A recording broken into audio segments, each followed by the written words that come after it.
Hi, hello friends. Welcome to ITR India. This is Prashant. Today, English news presented by Madhusmita Sahu.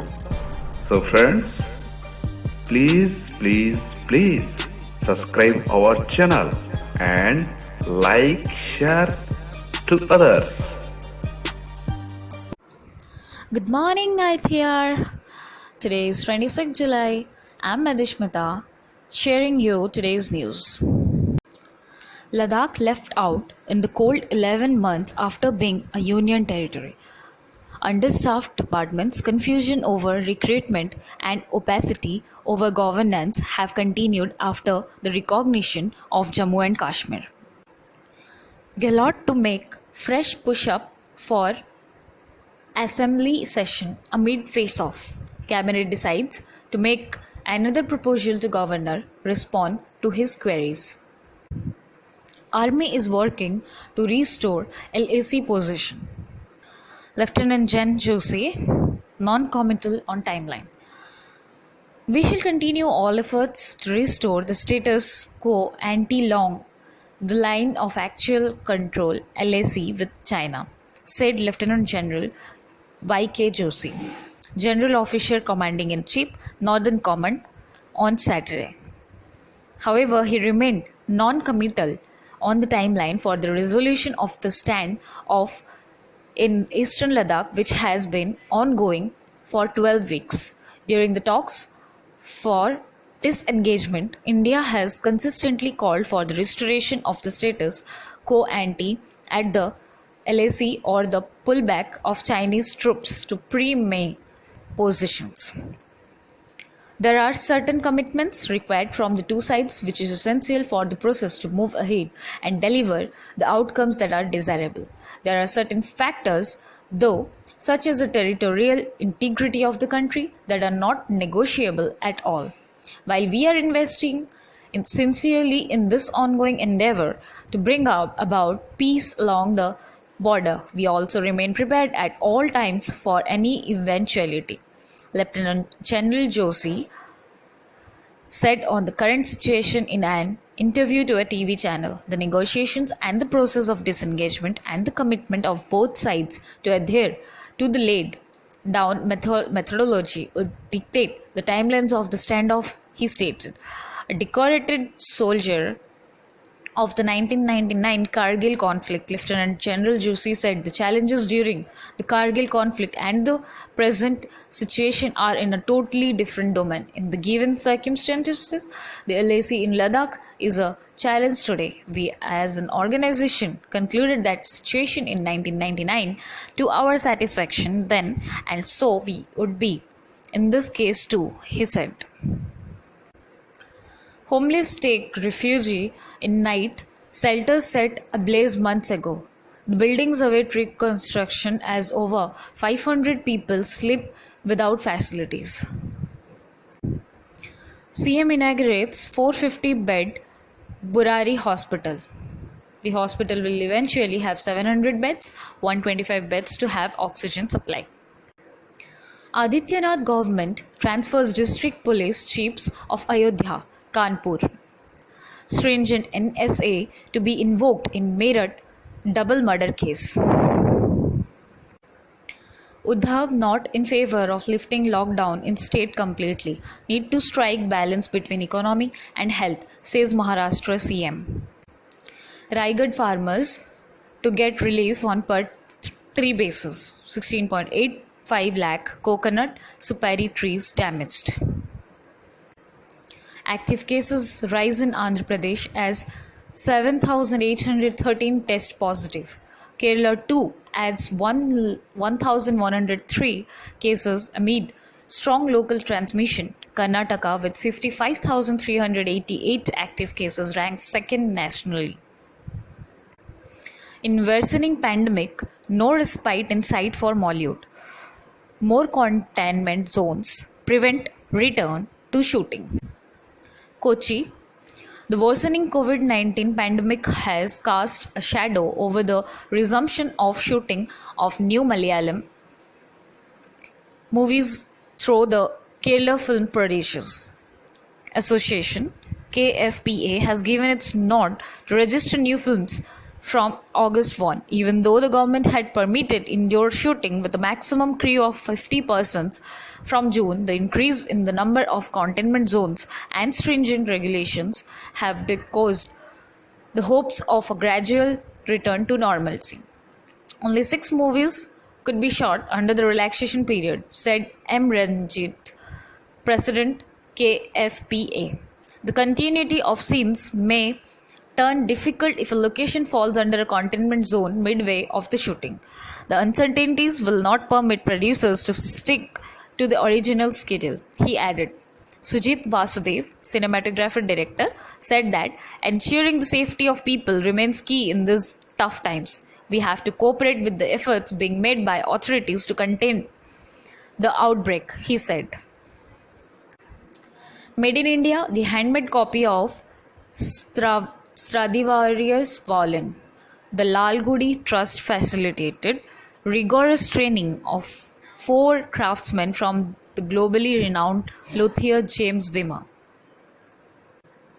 Violin entered the Indian musical scene from the subcontinent's colonial rulers. Balaswami Dikshitar, the brother of Muktiswami Dikshitar, and Vadivelu, the youngest of the legendary Thanjavur Quartet, were pioneers in adapting the instrument for Carnatic music. But the art of indigenously designing a handmade violin remained a mystery for centuries. Now 4 craftsmen, 3 from Kerala and 1 from Tamil Nadu, have achieved a milestone in creating handmade copies of a Stradivarius violin dated to 1702, first designed by the great Antonio Stradivari in Italy, thanks to training imparted by the Lalgudi Trust. The craftsmen were taught by the internationally renowned luthier, maker of stringed instruments, James Wimmer of Santa Barbara. Mr. Wimmer, in turn, learned the art in Germany from Wolfgang Wiebel, one of its foremost specialists. Mr. Krishnan requested all violinists in India to engage the skills of this special craftsmen and support them. Cabinet decision binding on governor. A 2016 SC order insignificant in the Rajasthan face-off as it limits the governor's power to specific areas. Congress raises concern over anti-defection law. 2 militants killed in encounter near Srinagar. They fired indiscriminately upon a search party. Identities are being ascertained, say police. Ceasefire violations. Smuggling along LOC rising this year. Deliberate attempt by Pakistan to target civilians, says source.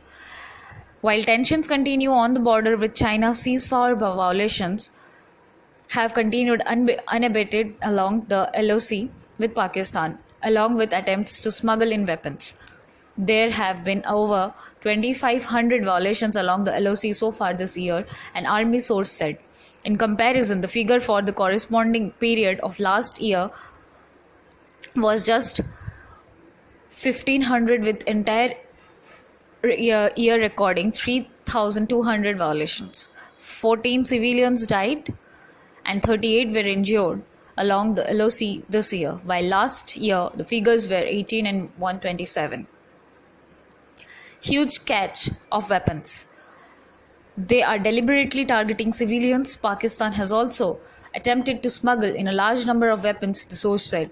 In 3 instances in the Kiran sector, large number of small arms and grenades were recovered recently. On March 22, 8 AK assault rifles, 9 pistols and 77 grenades were recovered. On March 31, 2 AK assault rifles and 1 pistol were recovered, and on June 8, 3 AK assault rifles, 5 pistols, 2 under-barrel grenade launchers and 57 grenades for them were recovered. On July 22, 1 AK assault rifle, 5 pistols and 24 grenades were recovered at Rampur in the Uri sector. More encounters. These recoveries are in addition to weapons being brought in by terrorists trying to infiltrate. A terrorist who was killed on July 16 in the Keren sector had 4 pistols and 17 hand grenades. So far this year, 12 terrorists have been killed while trying to infiltrate along the LOC. In addition, there have been a series of targeted operations by security forces in the Kashmir Valley, in which over 130 terrorists were killed so far. In the past few months, there has been regular exchange of fire on the LOC with small arms and mortars. Kovind completes 3 years in office. He epitomizes nobility and humility, says Vice President Venkaiah Naidu. India testing over 4 lakh samples a day. Collective efforts of center states have kept a check on COVID-19 mortality, says Health Ministry. Serum Institute seeks nod for vaccine trials. Priyanka gets UP government overhanding of COVID-19. Row over man's death outside hospital. Jairam slams draft project clearance rules. IIT Kharagpur develops rapid test kit. The slow-cost portable device can give results within 1 hour, say researchers. Kashmir saffron now has GI certificate. Farmers will get the best price. Now coming to some world news, Australia rejects China's sea claims. There is no legal basis for Beijing to assert rights over South China Sea islands, says declaration to UN. No new foreign students for online-only study, says US. Trump is eager for schools to reopen with in-person classes. US consulate in Chengdu readies for closure. Insignia removed from the front as tit-for-tat evacuation begins. China is not a responsible stakeholder. Bambeville says it's selected the COVID-19 situation to hit out at other countries. Anti-Kremlin rallies grip Russia's Far East. Maldives should drop charges against migrants. Revisiting Jackson's legacy under President Trump. Over 560,000 infections reported in 2 days. US sees over 70,000 cases on Friday. Now coming to some business news, ICICI Bank net jumps 36% to 2,599 rupees crore. NCLAT upholds Adani's takeover plan for Dighi Airport. Copious monsoon rains spur summer crop sowing in India. Rice up by 22 mn hectares from 18.7 mn hectares last year. India UK affirm commitment to an FTA. Early harvest deals in staged manner. Indian banks gold loan at 7% for farmers. Rise in ventilator manufacturing LED to new segment demand, JAL. As economy opens, we see demand for our products rising. Now coming to some sports news. England takes control after Broad blitz. Quick wickets reduce West Indies to 59 for 3 in its first innings, in reply to the hosts' 369. Mairaj wants to maximize his training. Skeet shooter eager to add Olympic medal to his collection. Aiming for top 10 in 28 games, says Rijiju. Anand lucky to put it past Leko. Haryana to host 2021 Khelo Games. Thank you all. Have a nice day.